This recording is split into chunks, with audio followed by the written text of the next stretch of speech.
Eh bien bonjour tout le monde. Bonjour. Damoiselles et damoiseaux. C'est quoi les damoiseaux? Mais c'est le féminin de demoiselle. On le dit plus. Mais les garçons, on pourrait vous appeler damoiseaux. Bizarre, hein? Bon, mais on va parler d'une dame dont vous avez déjà entendu parler, qui s'appelle Olympe de Gouges. Yes. Alors, elle est née en 1748. Qui a dit 43? C'est pas grave, c'était il y a longtemps. J'ai calculé, ça fait 270 ans. Alors Olympe, c'était pas une fille tout à fait comme les autres, déjà au départ. Parce que son papa, son vrai papa, qui a donné la vraie graine, eh bien c'était pas son papa officiel. C'était l'amant de sa mère. C'était l'amant de sa mère. C'est quoi un amant? Alors, vous êtes marié avec quelqu'un. D'accord? Vous mariez plus grand avec quelqu'un. Puis vous avez peut-être des enfants, je sais pas, vous verrez. Et puis un jour, vous tombez super amoureux de quelqu'un d'autre. Mais qui n'est pas votre mari, qui n'est pas votre femme. Et vous vivez une histoire d'amour avec cette personne. Et bien ça devient un amant ou une amante pour les filles. Donc l'amante, c'est pour manger. Et la pâte d'amante, ça n'existe pas. Alors que la pâte d'amande 2, ça existe. C'est bon. Bref, donc,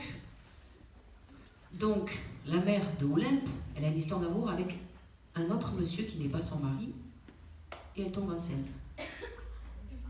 Et naît Olympe, qui s'appelle Marie à la base. On appelle ça une enfant naturelle. Ça, c'est un joli mot quand même. C'est la nature qui l'a fait.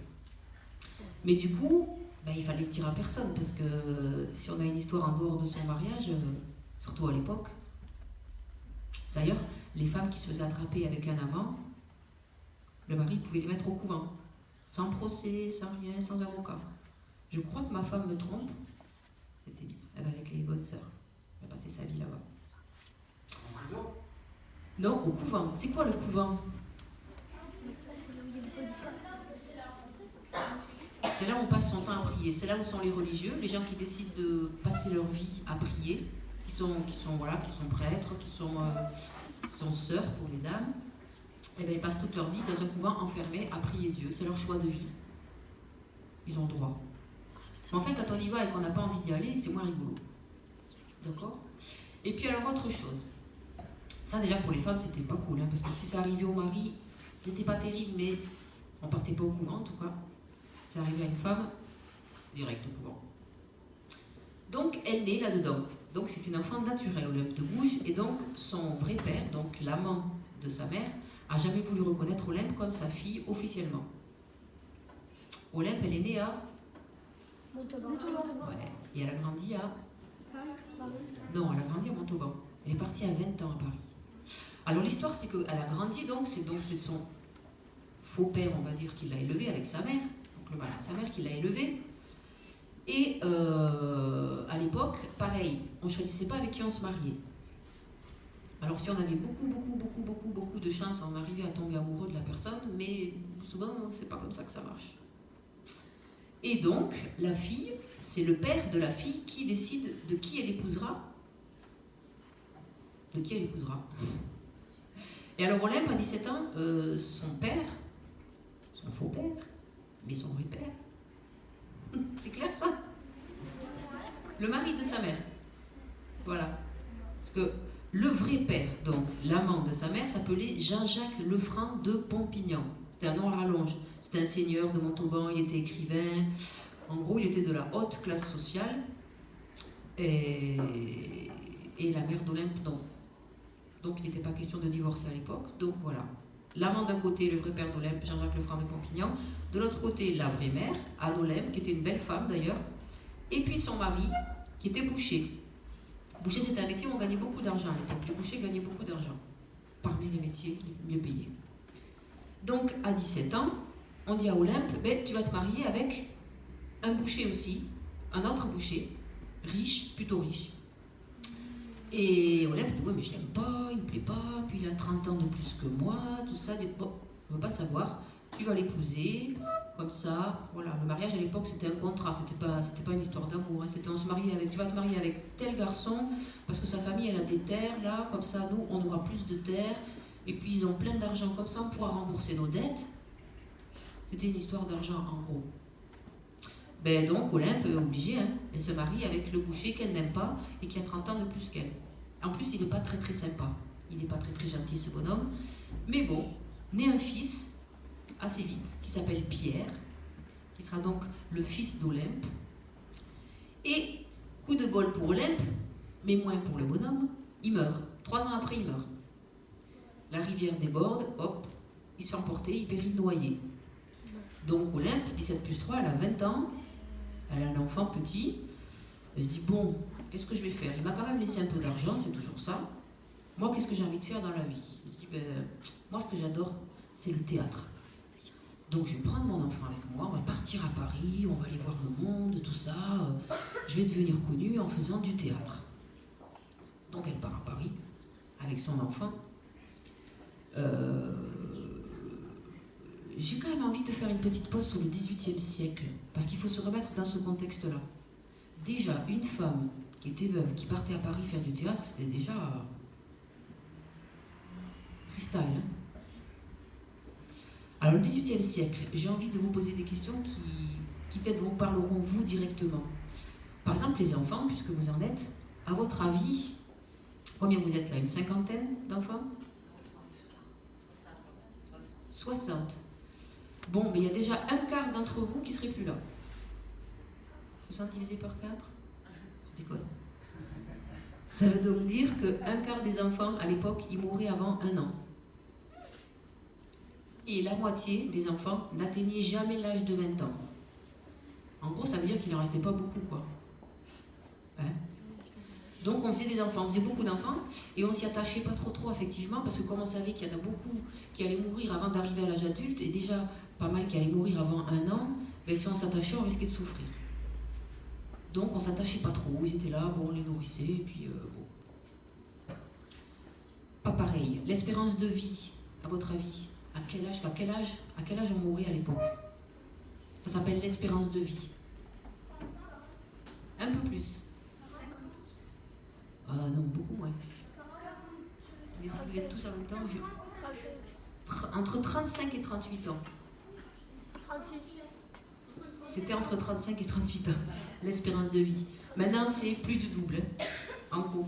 Alors pourquoi on vivait moins vieux? Parce que la médecine, c'était pas bien, l'hygiène. La médecine, c'était moins avancé que maintenant, c'est vrai. Et l'hygiène, c'était bien. Ça veut dire quoi? L'hygiène, qu'est-ce qui se passait avec l'hygiène? S'il fait froid, donc l'habitation, il y a des microbes partout. Pourquoi ça serait sale chez toi parce qu'on est au XVIIIe siècle? Si on est pauvre, on est sale. Non, mais Ah ah.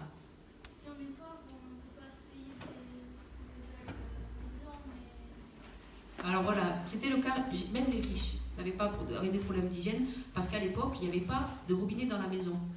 Tu n'arrivais pas au lavabo le matin pour te laver les dents, ouvrir le robinet fermé, ça n'existait pas. Il n'y avait pas de tuyauterie.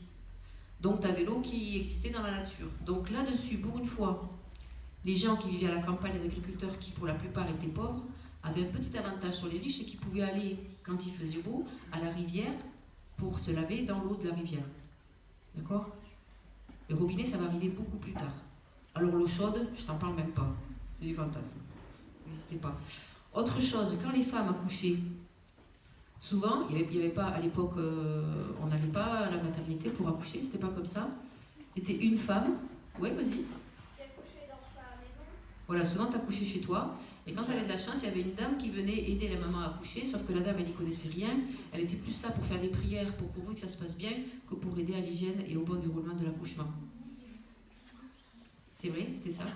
Il y avait beaucoup la religion dans la vie quotidienne des gens, c'était très présent. C'est très récent qu'il y ait beaucoup moins la religion présente dans la vie des gens, c'est très récent. Ça a à peine un siècle. Et puis, au XVIIIe siècle, arrivent les sages-femmes. Des femmes qui s'y connaissent, qui vont pouvoir aider les gens, même à la campagne, à accoucher, tout ça. Et déjà, les sages-femmes, première chose qu'elles font et qu'elles apprennent aux gens, c'est de se laver les mains. Parce qu'avant, les femmes, elles accouchaient, on ne se lavait pas les mains. Accoucher, ça arrivait comme ça, ben voilà, on faisait ce qu'on pouvait, et puis la sage-femme m'a expliqué, ben non, il faut se laver les mains parce qu'on a des microbes sur les mains, et si on accouche un nouveau-né comme ça, en ayant les mains sales, il y a des chances qu'il attrape des microbes, des virus, des machins, des trucs. Donc déjà, quand les sages-femmes sont apparues, ben, ça a baissé un petit peu la mortalité infantile. Mortalité infantile, ça vous parle ça? La mort des enfants a baissé. Notamment ceux qui mouraient avant 1 an, il a commencé à en avoir un petit peu moins. Est-ce que vous savez ce qu'on mangeait à l'époque? Pas McDo, pas pizza, pas Coca. Alors du pain? Ouais, on mange de l'eau, des glaçons. On buvait de l'eau et puis du vin. Pour ceux qui cultivaient. Hein. Et puis le vin était beaucoup moins fort que maintenant aussi. Mais encore, vous mangeriez que du pain tous les jours, tout le temps. Pourtant, c'est ce qui se passait pour les pauvres qui vivaient en ville, parce qu'il y avait des pauvres qui vivaient en ville. Alors, ils étaient en général domestiques ou artisans. Je te laisse la parole après. Qui étaient domestiques ou artisans, les pauvres qui vivaient en ville. Et alors, eux, ils n'avaient que du pain à manger, effectivement. Et alors, quand le prix du pain montait, ce qui arrivait régulièrement, mais ils ne pouvaient plus manger du tout parce qu'ils n'avaient même plus de quoi s'acheter du pain. Donc, quand ils étaient vraiment désespérés, eh bien, ils allaient en nombre dans les boulangeries, ils pillaient tout, ils repartaient. Ils disaient, ben, nous, on a besoin de manger, on travaille, c'est pas possible, il faut qu'on mange. Donc, c'est arrivé qu'il y ait des pillages comme ça dans les boulangeries. Ce qui n'existe plus maintenant. Pas dans les boulangeries, en tout cas. Et alors, les pauvres qui vivaient à la campagne, qu'est-ce qu'ils mangeaient? Est-ce qu'ils mangeaient que du pain ou est-ce qu'ils avaient... Oui. Ils mangeaient une partie de leur culture. C'est-à-dire Les légumes. Ouais. Alors, ils mangeaient des soupes de légumes. Elles étaient un peu épaisses, on peut dire manger dans ce cas-là. Ils mangeaient quoi d'autre? Alors, très, très, très, très, très peu de viande. C'était vraiment le luxe. Oui. C'était vraiment le luxe. Et quand il y avait un peu de viande, c'était toujours du porc. Ça coûtait pas cher. C'était comme maintenant. Oui. Alors, des fruits, c'était un peu le luxe. Hein. Où il y en avait dans la nature, on en profitait. Où il n'y en avait pas. C'était déjà quand même quelque chose d'un peu raffiné, le fruit. Ça arrivait, mais ce qui poussait aux alentours des gens. Sinon, c'était compliqué. Ils mangeaient des bouillies de céréales. Mais c'était pas des chocs à pic, hein. C'était beaucoup moins beau. Et voilà. Et les habitations, dans quoi ils habitaient?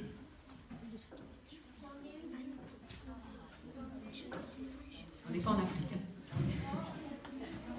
C'est bien qu'il y avait des toits en chaume dans certaines régions de France, mais non, pas quand même la hutte. Oui?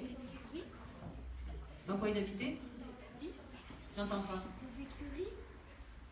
Alors, c'est pas tout à fait faux ce que tu dis, parce que on va prendre le cas des pauvres à la campagne, qui avaient une maison, qui s'étaient certainement fabriquée eux-mêmes.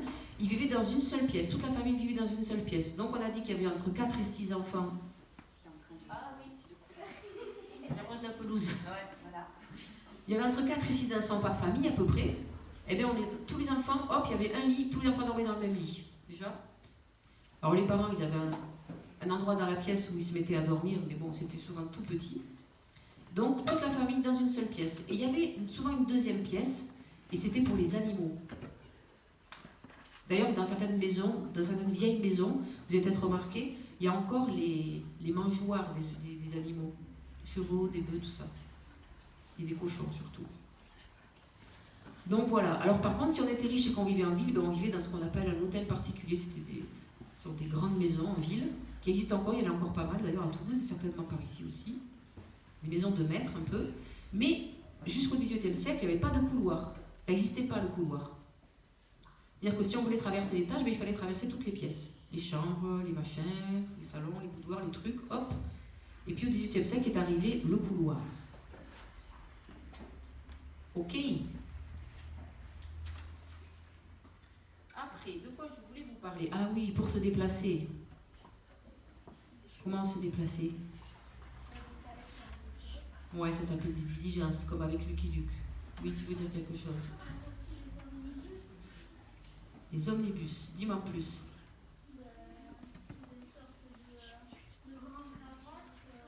Mhm. Voilà, là, il y avait plusieurs niveaux en fait, et plusieurs prix. Et plus c'était rapide, plus c'était cher.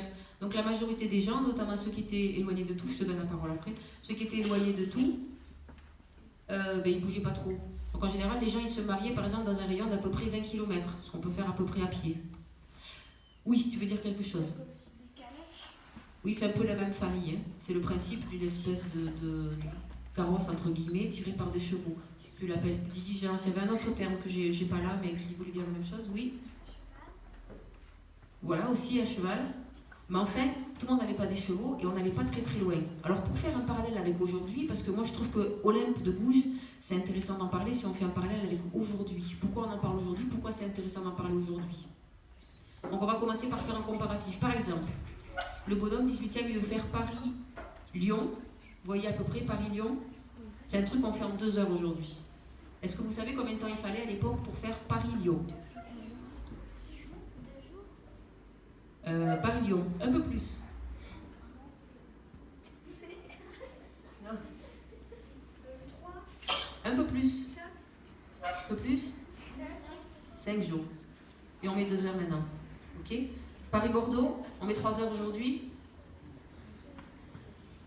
Qui j'ai pas interrogé? Presque, pas loin, mais un petit peu moins quand même. 6 jours. Donc quand tu faisais l'aller-retour et que tu avais des trucs à faire, il fallait organiser son temps. Hein. Et alors le dernier, Paris-Marseille, aujourd'hui on met 3h30. Un peu plus de 7 jours. Ah non. Toi tu fais des raccourcis rapides. Une semaine et 1 jour. Ça veut dire combien de jours? Une semaine et 1 jour? Ouais, non, plus? 2 semaines.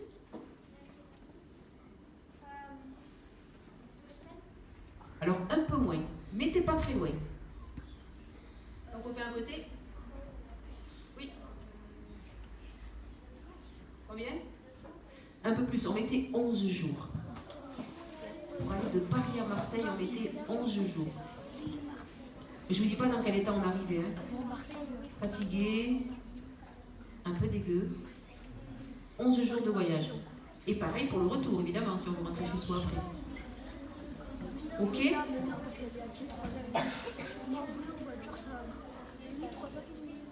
Donc voilà, c'est un peu dans ce contexte, c'est exactement dans ce contexte qu'est né Olympe. Tototot. On va refaire ça. Quand j'ai fait tototot, c'est pour vous recadrer sur moi, d'accord? Après, il y aura un moment à la fin où il y aura un micro pour vous. Et si vous voulez dire des choses, vous posez des questions à la fin, on va le faire, c'est prévu, d'accord? Donc si vous avez déjà des questions ou des choses que vous avez envie de dire, c'est pas forcément des questions, vous pouvez commencer à cogiter ça. Donc Olympe, elle est dans ce contexte-là. Alors elle est un peu révoltée par toutes ces inégalités. Alors quand on est pauvre, on a une habitation toute petite, où on dort tous dans la même pièce, on mange des trucs pas bons. Ah oui, parce que j'ai oublié de vous dire, mais les riches, eux, ils avaient un super cuisinier chez eux qui s'appelait officier de bouche. C'est un jet, hein? Officier de bouche, qui lui proposait de la nourriture très raffinée, alors des fruits, des légumes, ils inventaient des choses, ils faisaient beaucoup attention à la présentation des plats, tout ça, enfin, c'était vraiment 2 mondes à part, quoi. Donc, en gros, les pauvres vivaient mal et les riches vivaient bien, pour beaucoup résumer. Mais en plus de ça, les femmes n'avaient pas du tout les mêmes droits que les hommes. Déjà à l'époque, mais c'était bien pire qu'aujourd'hui. C'est-à-dire que les femmes ne décidaient pas avec qui elles se mariaient. Souvent, elles ne faisaient pas d'études parce qu'on disait « Oh, mais la femme, elle est moins forte que l'homme, donc elle doit être moins intelligente, donc c'est pas forcément la peine qu'elle aille faire des études. » Il y a des écrivains, des intellectuels véridiques qui ont dit ça. Donc, qu'est-ce qu'elle faisait? Elle attendait qu'on la marie, puis après, elle faisait des enfants. En gros, sa vie, c'était ça. C'était pas forcément rigolo pour tous les garçons non plus, mais alors pour les filles, c'était vraiment le pire. Et alors, à l'époque, il y avait la peine de mort qui existait. C'est quoi la peine de mort?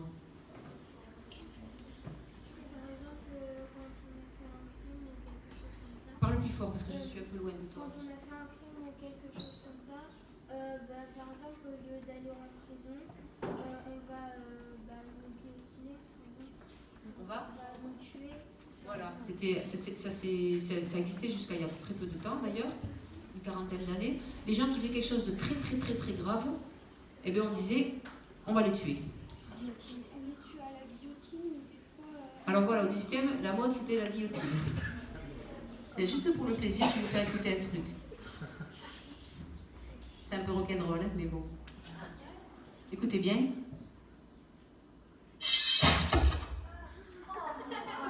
On a compris ce que c'est. C'est le moment gore. Eh ouais, c'était ça. J'étais sûre que vous allez me le redemander une deuxième fois. Attention, vous êtes prêts? Ça va vite. Et on entend même la tête tomber. Attention. Ça veut pas, c'est trop moche.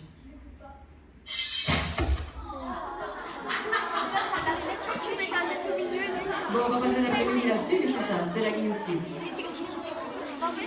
Donc ça rigolait pas. Hop, hop, hop, hop, hop, hop, hop, hop. Donc, c'était pas effectivement pas tellement rigolo. Et alors, par contre, là, on n'était pas regardant. Les hommes comme les femmes pouvaient passer à la guillotine. Par contre, les femmes ne pouvaient pas avoir le droit de vote. C'est-à-dire participer aux lois, participer à la peine de mort. Par exemple, il y a eu à un moment donné une loi qui a fait qu'on a décidé que les gens, selon la gravité de leur peine, quand c'était vraiment très très grave ce qu'ils faisaient, eh bien on allait les guillotiner. Tout ça, c'est des lois qui font les pays, qui font que vous avez droit à l'école gratuite, qui fait un tas de choses, que maintenant vous avez le droit de vote, homme ou femme, etc. Ce sont des lois. Et dans la République dans laquelle on est maintenant, ben, tout le monde est mis à peu près au même niveau, tout le monde est traité de la même façon. Et tout ça régi par des lois. Et nous, quand on vote, ben, on peut dire, moi je pense plutôt ça, je pense qu'il faut plutôt faire ça pour la société, ou plutôt ça, et donc on va voter à un endroit ou à un autre. Et bien ça, à l'époque, pour les femmes, ça n'existait pas. Parce qu'on pensait que de toute façon, elles n'étaient pas capables d'avoir une idée sur la question, donc ce n'est pas la peine qu'elles votent. Ok? Et ça, Olympe, ça l'énerve. Ça l'énerve vraiment. Alors je me suis amusée, parce qu'en plus ça m'a amusée, de mettre des petits bouts de texte d'Olympe en musique. Donc il y aura pas mal de petits extraits comme ça, où tout ce que je vais dire, ou tout ce que je vais chanter, c'est des choses qu'ont dites Olympe de Gouges. J'ai rien changé, j'ai juste pris des extraits, mais j'ai rien changé du tout. Tous les mots, ce sont les siens. Ok? Allez, c'est parti pour la première. Les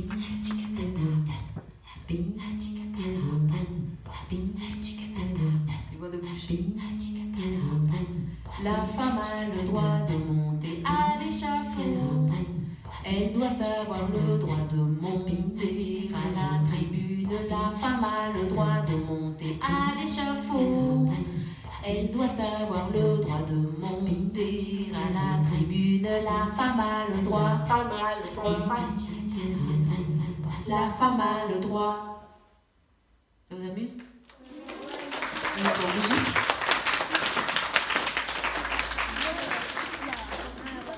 Voilà, qu'est-ce que c'est la tribune?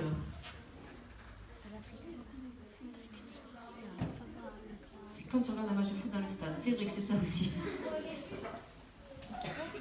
La montée à la tribune, ça veut dire parler, ça veut dire faire des discours, ça veut dire, on appelle ça monter à la tribune. Donc c'est quoi, qu'est-ce qu'elle veut dire là, Olympe? Elle veut dire on a le droit de monter sur l'échafaud pour se faire couper la tête, mais on n'a pas le droit d'aller faire des discours comme les hommes. En gros, c'est ça qu'elle dit. Ok? Ensuite, il y a plein de choses, vous allez voir, qui l'énervent, et comme elle ne supporte pas l'injustice, elle est embêtée par plein de choses. Par exemple, l'esclavage. Alors l'esclavage, ça l'énerve beaucoup. Ça consistait en quoi, l'esclavage?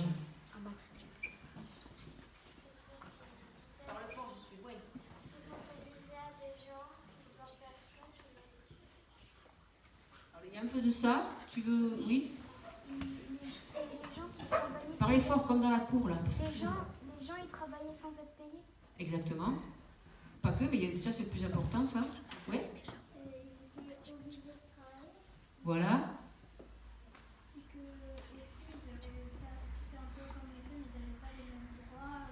Absolument. Ils n'avaient pas de droit du tout. C'est ça que vous vouliez dire? Alors en plus, on les violentait. On les fouettait, on les battait. Alors j'avais prévu d'amener une image qui est un peu dure, qui est donc une peinture, parce qu'à l'époque il n'y avait pas d'appareil photo, donc toutes les traces qu'on a, c'est pour ça que du coup vous ne pourrez malheureusement pas voir la tête d'Olympe, sauf si vous l'avez déjà vue en classe peut-être, oui. la tête d'Olympe. Il n'y avait pas de photos à l'époque, c'est arrivé plus tard, donc c'était difficile d'avoir des traces. Mais j'ai vu sur... parce que j'ai quand même pas mal fouillé depuis quelques années sur Olympe de Gouges pour en apprendre un peu plus. On voyait par exemple des esclaves avec un espèce de truc en bois qui les prenaient comme ça autour de la tête. Ils pouvaient à peine bouger la tête, mais même pas baisser la tête. Et après, ils mettaient leurs mains comme ça. Il y avait un truc, le truc en bois continuait et leur prenait les mains. Et le type, il peut rester des fois des jours entiers comme ça, attaché, avec ce truc qui pesait en plus énormément, quoi. Enfin, on traitait vraiment très mal les esclaves. Et ça a duré pas mal de temps. Alors Olympe a dit ça suffit, l'esclavage, il faut arrêter avec ça, il n'y a pas de raison qu'on traite les gens comme ça. Il faut arrêter. Ben, c'est pas fait que des amis. Parce qu'il y en a que ça arrangeait bien l'esclavage. Ça permet de faire travailler les gens gratuitement. Donc ça fait ça de moins à payer. Et beaucoup de gens se sont enrichis à l'époque grâce à l'esclavage. Et qui étaient en plus dans le monde politique, donc qui étaient décideurs. Donc ils n'avaient pas du tout envie qu'on arrête l'esclavage parce qu'ils n'avaient pas du tout envie de devoir se mettre à payer des gens qui ne payent pas, pour lesquels ils ont un travail gratuit jusqu'à maintenant.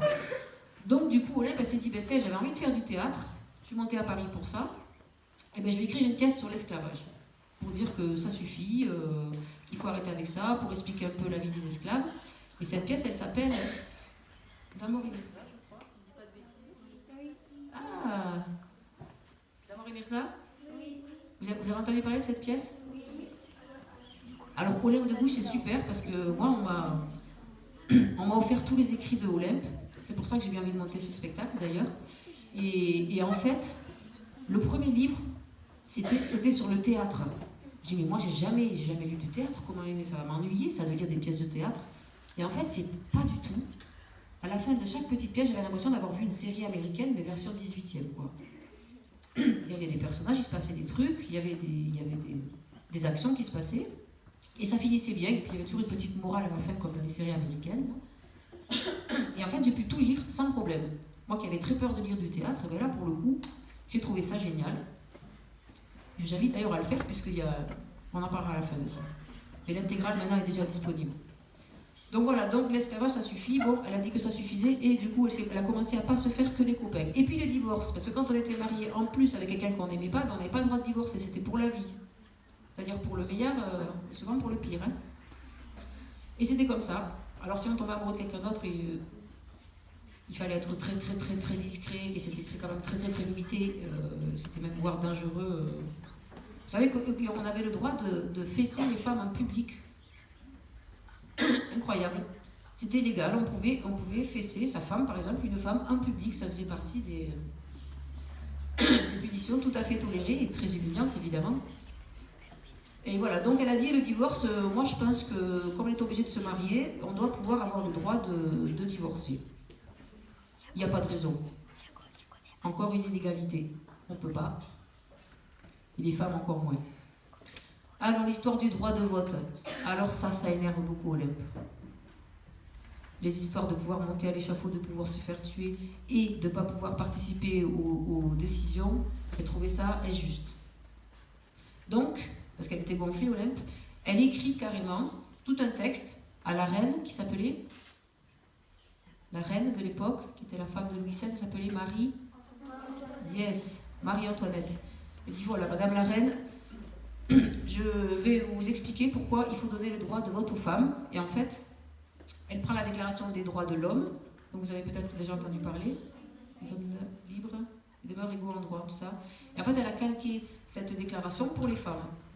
Elle dit, voilà, les femmes, elles peuvent aussi, elles naissent aussi libres, égales en droit.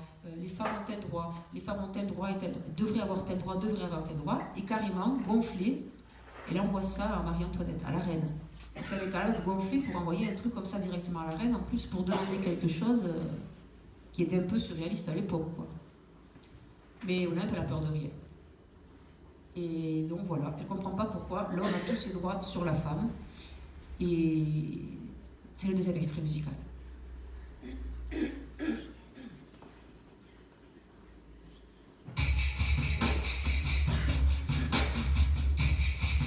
Vous bougez, hein? Homme, es-tu capable d'être juste? C'est une femme qui t'en fait la question. Tu ne lui ôteras du moins droit. Dis-moi qui t'a donné les souverains empires d'opprimer mon sexe. Ta force, tes talents. Observe le Créateur dans sa sagesse.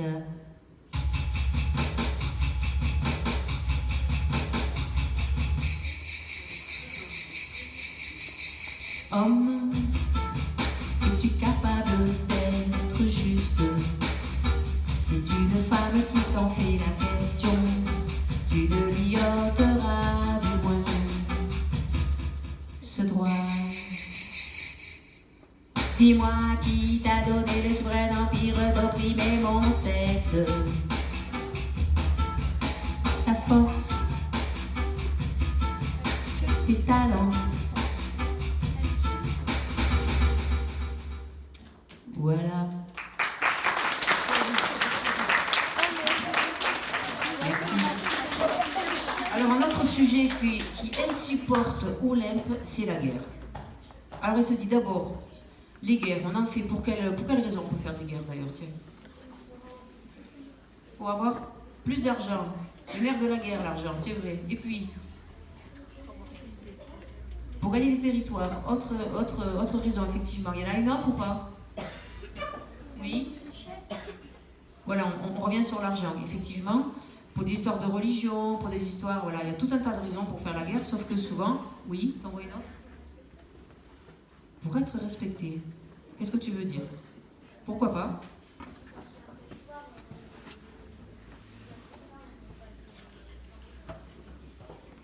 Donc, attaquer avant d'être attaqué, c'est ça ta stratégie. Je dis ça, j'ai pas de jugement du tout. Hein.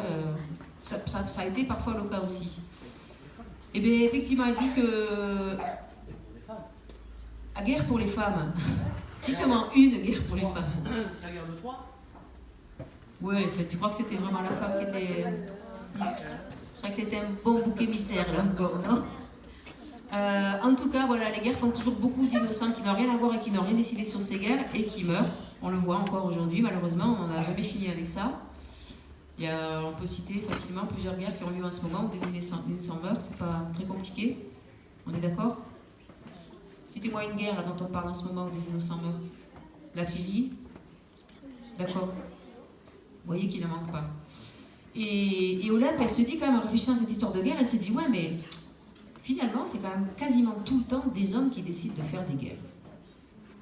Et alors, au début, bon, on peut dire que c'est parce qu'ils n'étaient pas trop éduqués, tout ça. Mais là, au XVIIIe siècle, on commence à... Le siècle des Lumières, quand même, on a envie de sortir de l'ignorance, on a envie d'apprendre des choses, s'ouvrir à plein de choses. Quand même, ben non, on continue à faire des guerres et en fait, ça n'en finit jamais. Troisième extrait.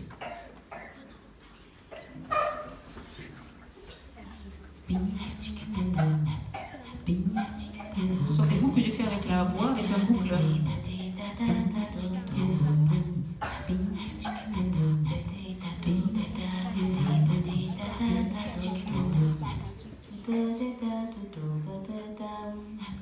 Dans les siècles de l'ignorance, les hommes se sont fait la guerre.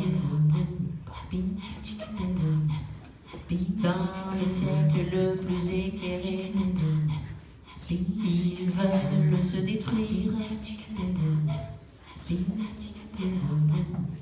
Quelle est enfin la science, le régime, l'époque, l'âge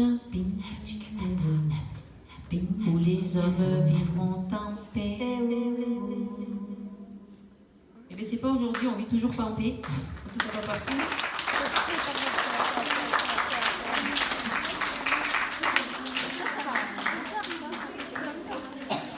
Donc elle trouve ça inutile, les guerres, elle trouve ça bête. Elle trouve que c'est une invention de l'homme. Et comme des fois elle a envie de se moquer un peu, elle a de l'humour, Olympe. Faut pas croire, elle a des grandes idées, elle écrit des pamphlets, je vous ai pas dit ça, elle écrivait des pamphlets, elle sortait dans la rue, des pamphlets, c'est des textes où elle disait ce qu'elle pensait. En fait, elle disait voilà, moi je trouve ça injuste, ça c'est injuste, ça c'est injuste. Et bien elle écrivait tout sur un papier, comme une espèce de tract, vous savez qu'on vous donne, parce qu'il y a un concert maintenant dans la rue, des choses comme ça. Elle écrivait tout ça, elle allait dans la rue, elle distribuait à tout le monde. Elle le faisait imprimer, c'était elle qui payait pour faire imprimer. et elle allait dans la rue et hop, elle distribuait à tout le monde toutes ses idées, tout ce qu'elle pensait, tout ce qu'elle trouvait injuste dans la vie.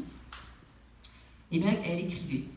Mais c'était une acharnée, mais elle avait quand même de l'humour, elle aimait bien rigoler, elle aimait bien les bons côtés de la vie, Olympe. Et elle aimait bien des fois se titiller un peu, se moquer un peu des autres. Et c'est notamment ce qu'elle fait un petit peu à un moment donné. Elle se moque un peu des hommes aussi.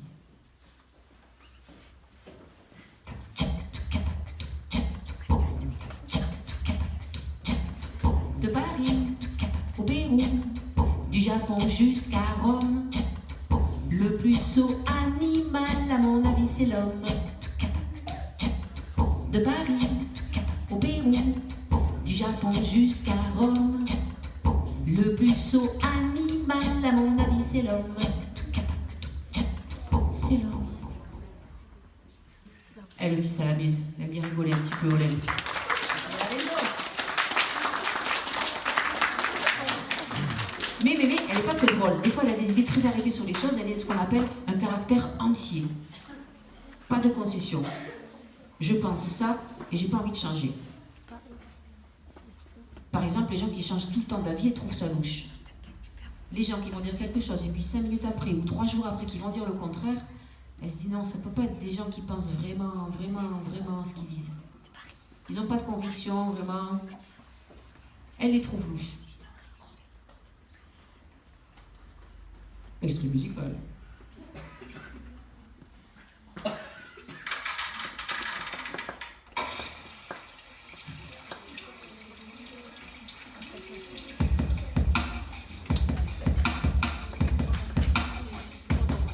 On dit que l'homme change, je soutiens le contraire. Tout ce qui varie, non, ni caractère ni vertu. On dit que l'homme change, on dit que je soutiens le contraire. On dit que tout ce qui varie, non, ni caractère ni vertu. On dit que l'homme change, je soutiens le contraire. On dit que l'homme change, je soutiens le contraire. Voilà, elle trouve louche.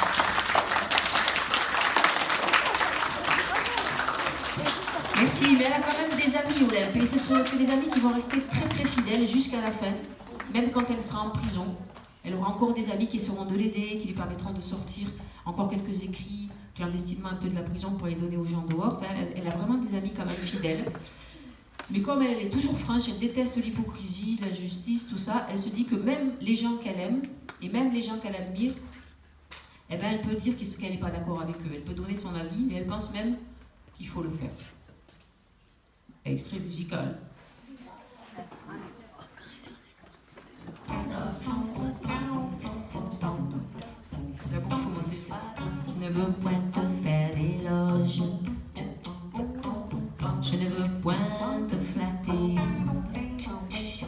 Je ne veux pas employer la voix du flagornage. Je ne veux point t'insulter.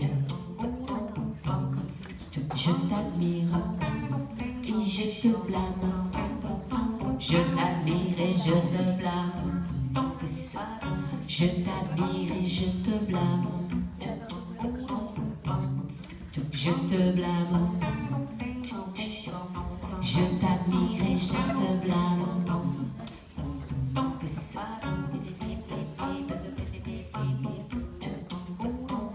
Je ne veux point te faire d'éloges. Je ne veux point te flatter. Je ne veux point employer la voix du flagornage. Je ne veux point t'insulter. Oh. Je t'admire et je te blâme. Je t'admire et je te blâme. Je t'admire et je te blâme. Je te blâme. Je t'admire et je te blâme. Vous avez compris le propos d'Olympe là? Blâmer, qu'est-ce que ça veut dire blâmer? Blâmer. Des fois la maîtresse elle vous blâme. Non, jamais? Ça m'étonnerait. C'est obligé ça, non? Vous êtes blâmé de temps en temps. Elle vous gronde. Blâmée. Elle vous dit qu'elle n'est pas d'accord, qu'elle vous gronde. Et Olympe, elle pense que c'est même ses amis qu'elle admire et pour qui elle a de l'admiration, ben des fois ils disent des trucs qu'elle n'est pas d'accord et elle pense qu'il faut leur dire qu'elle n'est pas d'accord. Ok. Voilà, pour toutes, c'est tout simple en fait. Ce que pense Olympe, si on devait vraiment résumer, c'est que le plus important pour elle, c'est qu'il y ait une justice et c'est qu'on puisse mener sa vie comme on en a envie. Qu'on puisse faire les projets qu'on a envie, même si ce n'est pas des projets faciles, même si ce n'est pas des choix faciles, qu'on ait la liberté de pouvoir le faire. Et grandir, peut-être que c'est juste apprendre à réaliser ses rêves. Par exemple, moi, mais ça c'est très personnel et ça n'engage que moi, je suis contre le fait qu'on dise aux enfants « ne rêvez pas ». On dit souvent aux enfants « il ne faut pas rêver ». Vous avez jamais entendu ça? Faut pas rêver. Mais moi aussi, je pense qu'il faut rêver. Il faut surtout pas arrêter. Après, il faut apprendre à réaliser ses rêves, c'est ça qui est rigolo. Mais ça n'engage que moi. Chacun a son avis. Moi, je pense qu'il faut garder ses rêves et surtout arriver à les réaliser. Et pour ça, on travaille, on apprend, on rencontre des gens, on apprend des trucs, on s'améliore petit à petit, et puis un jour, on y arrive. En tout cas, c'est le but, non? C'est mon avis, en tout cas. Et dernier extrait musical, pour le coup, c'est un peu ce que dit Olympe, en disant quelles que soient les barrières qu'on vous met, on a vu tout qu'il y avait un tas de barrières qui énervaient Olympe, qui la mettaient en colère, et qu'il faut arriver à les dépasser, parce qu'on en est capable.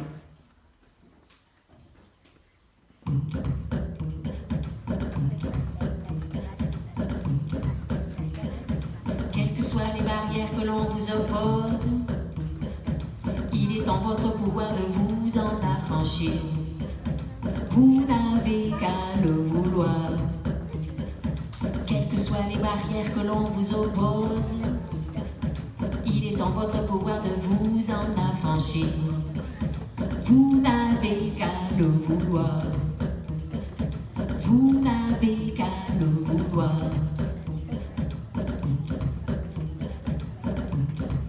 Qu'à le vouloir.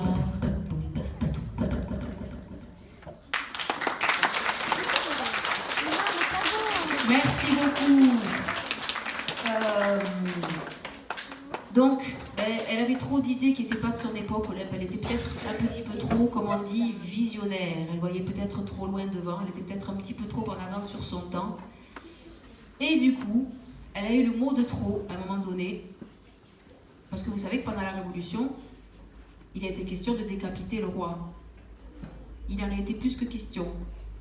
Ça s'est fait. Et Marie-Antoinette, sa femme, la reine, ça s'est fait aussi. Puis il y a plein de gens qui se sont fait couper la tête.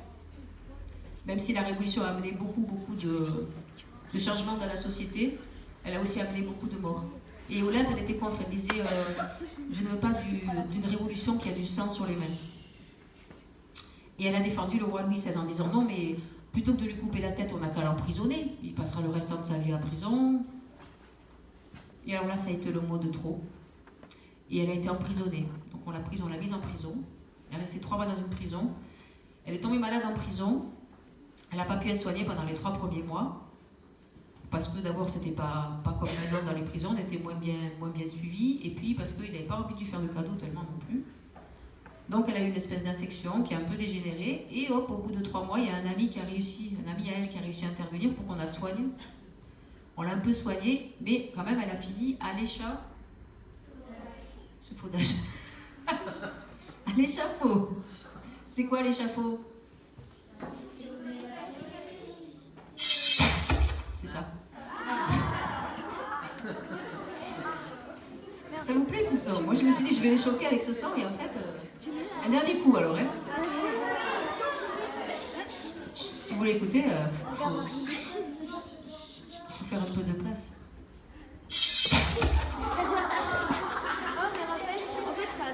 Voilà, l'anecdote est terminée. Non, on va pas. Ça vous plaît à ce point-là, l'entend peut-être tomber.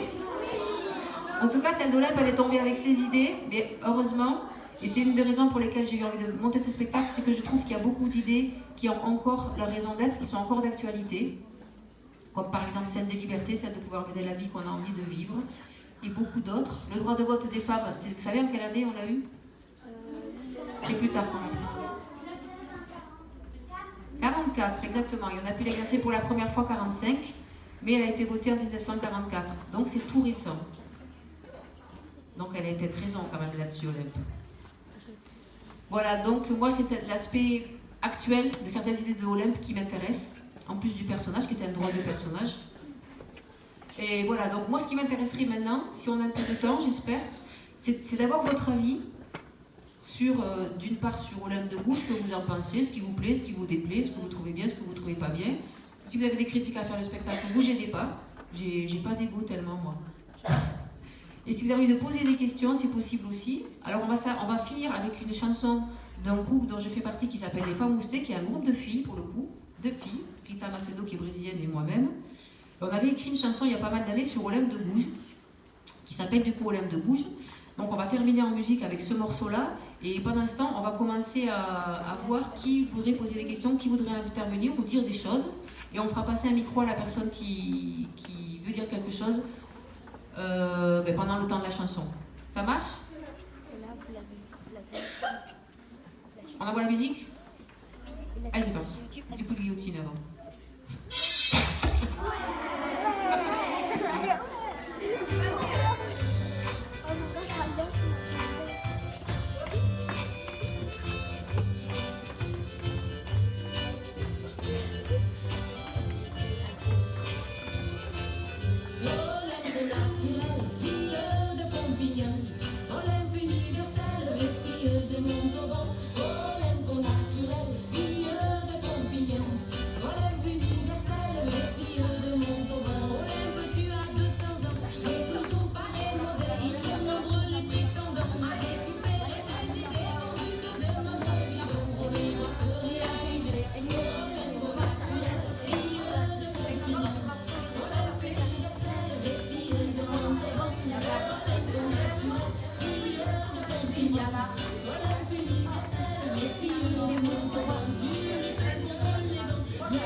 Alors on va démarrer.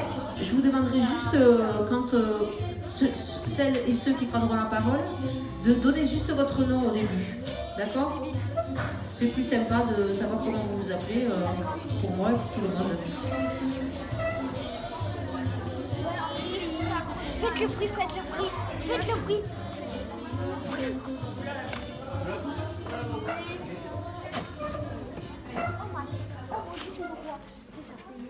Je m'appelle Benjamin et ce que chez Olympe de Gouges, c'est que c'est une battante et que elle a rien lâché et elle a tout fait pour faire que ses idées soient faites et je trouve ça bien. D'accord.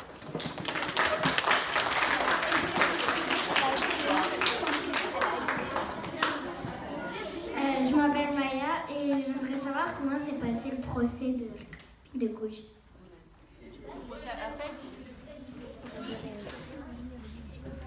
Alors, je ne sais pas tout. Ce que je sais, c'est que les détails sont consignés dans un document que je ne suis pas arrivée à récupérer, et je ne désespère pas d'y arriver.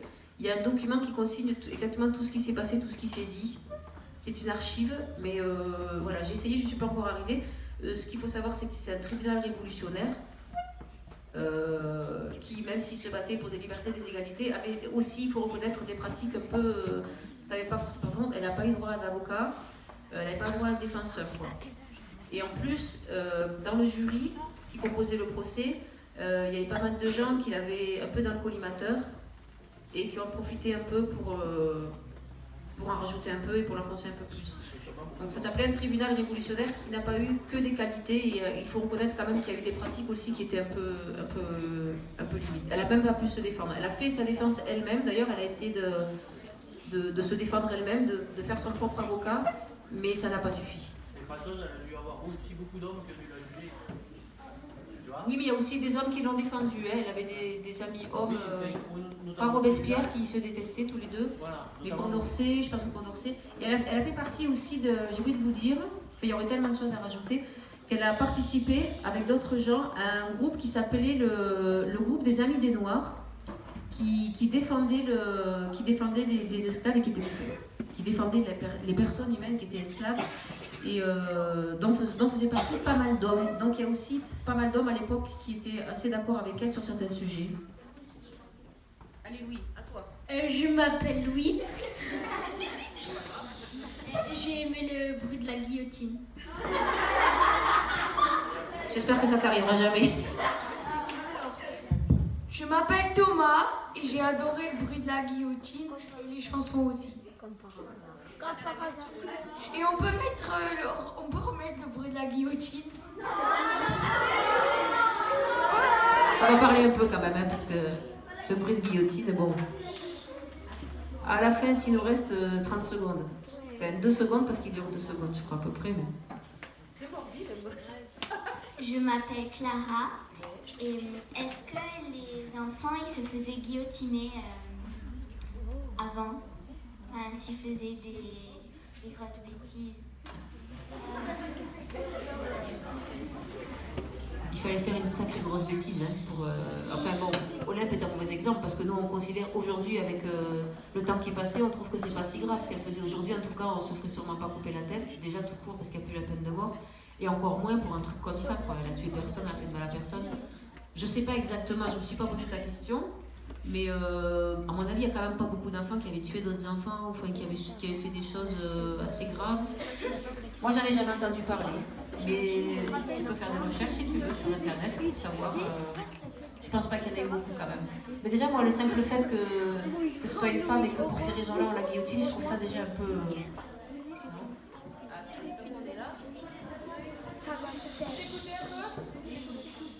Je m'appelle Noémie et est-ce que son faux mari, qu'est-ce qu'il s'est dit après qu'elle est partie? Elle est partie à Paris? Oui. Non, le vrai père, elle parle du vrai père. Je crois que Noémie, elle parle du vrai père, le père biologique, ce qu'on appelle le père biologique, c'est-à-dire le frère de Pompignan, qui était le seigneur de Montauban, qui était connu. D'ailleurs, officiellement, on ne savait pas que c'était son vrai père, mais il paraît que tout Montauban le savait quand même. Hein. Que le vrai père, c'était pas le mari de sa mère, mais que c'était le frère de Pompignan. Il paraît qu'il a participé quand même à son éducation, qu'il a eu des contacts avec elle, malgré tout.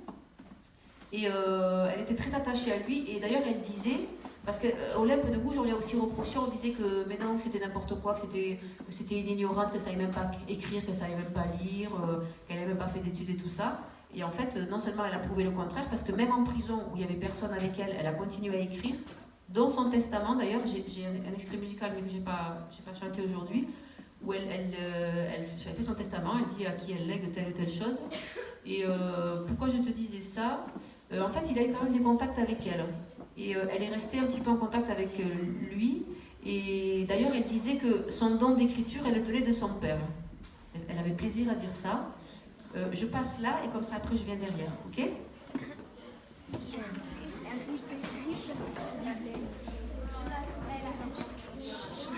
Je voulais demander s'il y avait que la peine de mort, la guillotine pour la peine de mort. Il y a eu plein de choses. Enfin, au XVIIIe siècle, c'était un peu la mode, si on peut parler de mode. Mais après, il y a eu plein de façons, malheureusement, de tuer les gens, les électrocuter, on leur a injecté du poison, mais ça c'était un peu plus tard, je crois. On les a pendus, les gens, à l'époque on les pendait, mais il y a eu plein de façons, malheureusement, de tuer les gens. je sache. Mais je ne sais pas tout. Bonjour, je m'appelle Christelle et je suis maîtresse. Alors moi j'aurais voulu savoir si Pierre avait survécu, et si oui, s'il avait soutenu sa maman dans son combat. Alors plus ou moins en fait. Parce que alors, lui il est devenu militaire de carrière, le fils. Et il est parti à un moment donné au nord du Brésil, là. Cayenne. En Guyane. En Guyane. Ça y est. Il est parti en Guyane avec sa famille, il a eu des enfants, il s'est marié, il a eu des enfants, pour le coup, lui. Mais à un moment donné, quand c'était très chaud pour sa mère, quand elle était emprisonnée, ils lui ont demandé de renier sa mère pour rester vivant, et il l'a fait. C'était certainement pas très simple comme décision à prendre, mais il a dû publiquement renier ce qu'a fait sa mère pour avoir le droit de rester vivant. Il est mort d'une maladie, il me semble, en Guyane. Et du coup, sa femme et ses enfants, je crois qu'il avait 4 ou 5 enfants, sont rentrés en bateau. Et il me semble qu'ils sont morts sur le bateau pour la plupart. Ça s'est fini assez dramatiquement, ouais, l'histoire de Pierre. Ouais.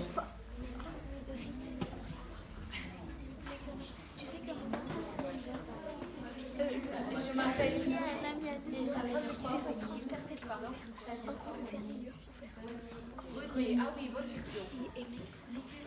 Renier, quelqu'un sait ce que ça veut dire renier? Renier, ça veut dire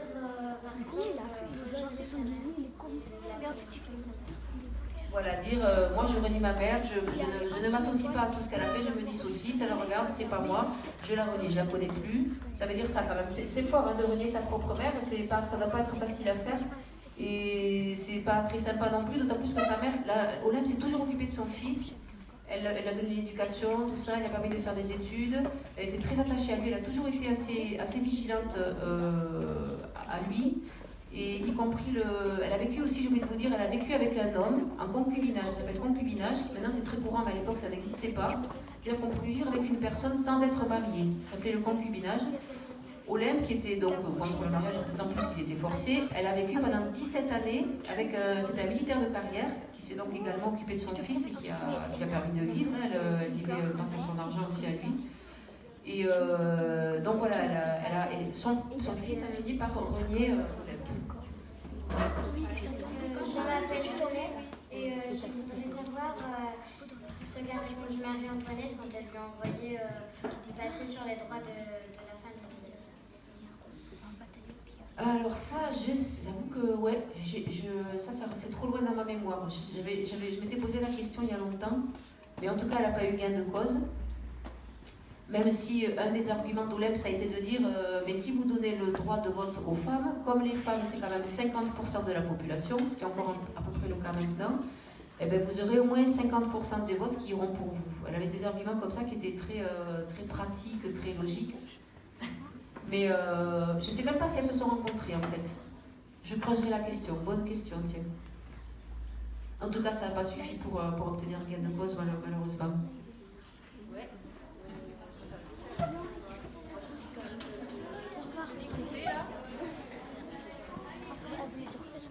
Je m'appelle Manon, je voudrais savoir à quelle date Olem de Gouges s'est fait guillotiner. Qui voulait répondre? De quoi Elle a dit quoi? Quelle date elle a été guillotinée? 1793. 93. Elle avait donc, calcul mental, elle est née en 1748. Faut mieux que je vous torture un peu quand même. Alors, elle avait 45 ans, ouais. Et déjà, 45 ans, elle a vécu plus vieille que pas mal de gens à l'époque, puisqu'on avait dit que c'était entre quel âge 35 et 38. 35 et 38 l'espérance de vie. Mais en fait, ça faisait un peu jeune quand même.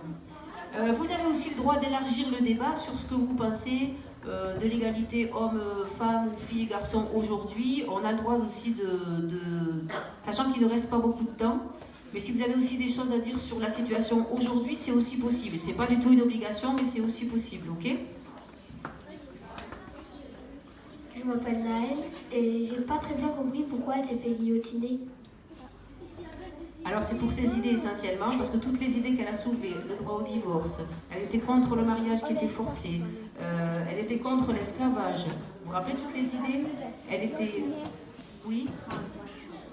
Elle a soutenu Louis XVI, ça a été sa grosse erreur parce que tous les révolutionnaires voulaient couper la tête de Louis XVI et elle a dit qu'elle ne voulait pas, qu'elle n'était pas d'accord. Et en plus, bon, ça je vous en ai pas parlé parce que c'était un peu... Elle faisait partie d'un groupe, il y avait deux groupes qui ne pensaient pas la même chose à l'époque. Il y en avait un qui s'appelait les Girondins, comme la Gironde, comme Bordeaux, parce que c'était des gens qui venaient pas mal de là-bas, qui eux n'étaient pas forcément contre la Révolution, mais qui étaient contre tout ce sang autour de la Révolution. Olympe n'a jamais été contre la Révolution. Ça, c'est bien de le rappeler.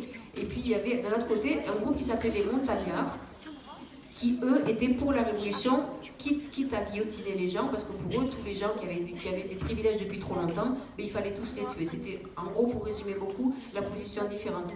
Et Olympe, elle s'est affichée officiellement, clairement, avec les Girondins, qui, eux, étaient contre le sang, quoi. Et la dernière gaffe qu'elle a faite, qui était en plus de défendre Louis XVI, elle a mis une affiche un jour en ville, comme ça, une affiche comme ça existe encore aujourd'hui, où elle a dit voilà, il y a 3 solutions pour le peuple. On doit offrir 3 propositions au peuple. Soit il décide de passer à une monarchie constitutionnelle, ça veut dire il y a encore un roi, mais il y a encore même en Europe des monarchies constitutionnelles. Il y a un roi, mais bon, c'est pas forcément lui qui décide de tout. En Espagne, en Angleterre, on entend beaucoup parler, en Europe du Nord, etc. Il y a un roi, mais il n'a pas beaucoup de pouvoir. Il disait, bon, ça peut être ça s'appelle monarchie constitutionnelle, ça peut être une solution à proposer aux gens. Deuxième solution, on passe carrément à une démocratie. Et la troisième, je ne me souviens plus. Et la deuxième, c'était un système fédérateur, qui était plus fédérateur. Donc, par exemple, un peu comme aux États-Unis où il y a différents États, où c'est une autre organisation un peu de société, et avec plus d'autonomie un peu dans chacun des États. C'est le cas aux États-Unis. Les États-Unis, c'est un ensemble d'États. Il peut y avoir des lois différentes d'un État à l'autre aux États-Unis. Par exemple, et aux États-Unis, il y a des États où la peine de mort elle est autorisée, d'autres où elle n'est pas autorisée. Certains États où les mariages homosexuels sont autorisés, d'autres où ce n'est pas encore autorisé. Donc Olympe, elle a mis cette affiche en disant ça s'appelait l'affiche des 3 urnes. Les urnes, c'est la boîte dans laquelle on met le bulletin de vote quand on va voter. Elle a dit voilà, il faut laisser le choix aux gens. Donc elle a mis une grosse affiche en ville comme ça qui s'appelait les 3 urnes, qui disait ça, qui disait voilà, on doit laisser ce choix-là aux gens. Et alors là, ça a été la goutte d'eau qui a fait déborder le vase. Et c'est à la suite, pile après cette affiche-là, je crois que quelques jours après, parce qu'elle avait déjà senti que ça chauffait un peu pour elle, elle était partie, elle avait acheté une maison du côté de Tours, je crois, elle est allée un peu se réfugier. Et puis là-dessus, il y a eu le coup de l'affiche, et alors là, ils sont allés la chercher, et là, ça a été direct la prison. Je m'appelle Louis, et je trouve qu'aujourd'hui, il y a encore les hommes, ils sont mieux payés que les femmes.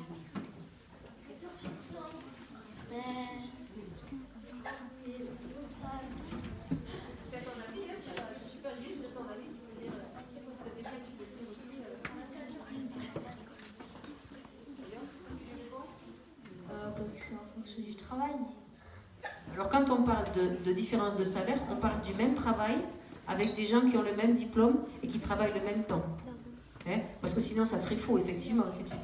Si tu dis bon, une dame qui est maîtresse, elle ne gagne pas comme un monsieur qui est chirurgien dentiste, malheureusement, hein. Mais bon, on parle des choses qui ne sont pas comparables, d'accord? C'est pas la même chose. Mais effectivement, on a remarqué, et ça fait très longtemps que ça dure, que les femmes, à travail égal, à diplôme égal, ne gagnent pas la même chose que les hommes. C'est pour ça que ça fait râler les femmes, et ça fait râler des hommes aussi. Maintenant, ça commence un peu aussi à... Vous savez qu'il y a des hommes féministes? Ouais. D'ailleurs, cet après-midi, moi, je vais en rencontrer un. Il y a un homme qui est féministe, qui connaît très bien l'histoire des femmes et du féminisme et des inégalités entre les hommes et les femmes, qui est même un spécialiste de ça, et qui va participer à une table ronde, là, cet après-midi. Et moi, je trouve que c'est bien que des hommes puissent parler de ça aussi, puissent dire ce qu'ils pensent. Parce que je suis sûre qu'on apprendrait des choses intéressantes. Je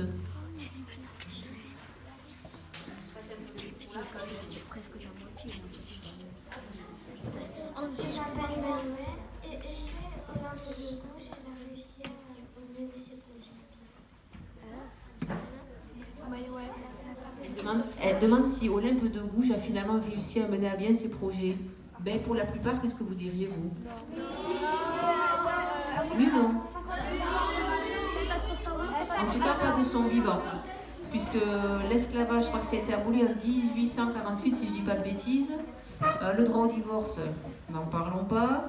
La fin des mariages forcés, ça a duré quand même plus longtemps. Donc, à mon avis, de son vivant, elle n'a pas vu grand-chose se réaliser, non.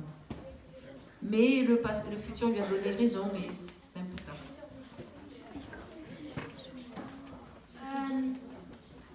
Je m'appelle Teddy. Est-ce que dès que les hommes trompaient les femmes, est-ce qu'eux, ils se faisaient guillotiner ou pas? Mais, comment dommage. Soyons clairs quand même, hein. Je n'ai pas dit, et n'allez surtout pas croire qu'on guillotinait les gens qui trompaient leur mari ou leur femme. Hein. On les envoyait au couvent, les femmes. C'est-à-dire on les envoyait aller faire les religieuses pendant tout le reste de leur vie. On ne guillotinait pas les gens parce qu'ils trompaient quand même, t'imagines? Hein? Quand c'était des femmes, oui, je vais expliquer, le mari peut décider que sa femme, il a l'impression que sa femme le trompe et du coup il dit bon, j'en veux plus, vous la mettez au couvent, elle va les prier de tout ça. Et alors les hommes, non, on était beaucoup plus conciliants avec les hommes qui trompaient leurs femmes, oui.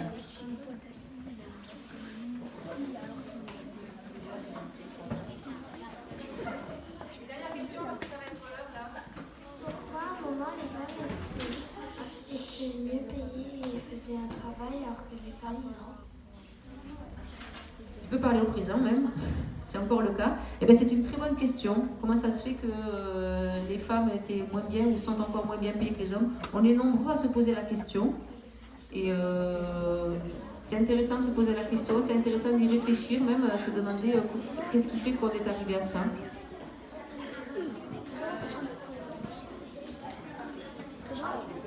Est-ce qu'il y a une autre question? Parce que je crois qu'il faut que vous alliez manger là. Mais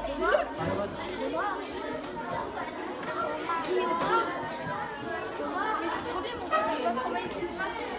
On a fait EPF. Ouais, c'est trop dur. Une lecture. On a fait 3 exercices. Ouais, non, 2 exercices.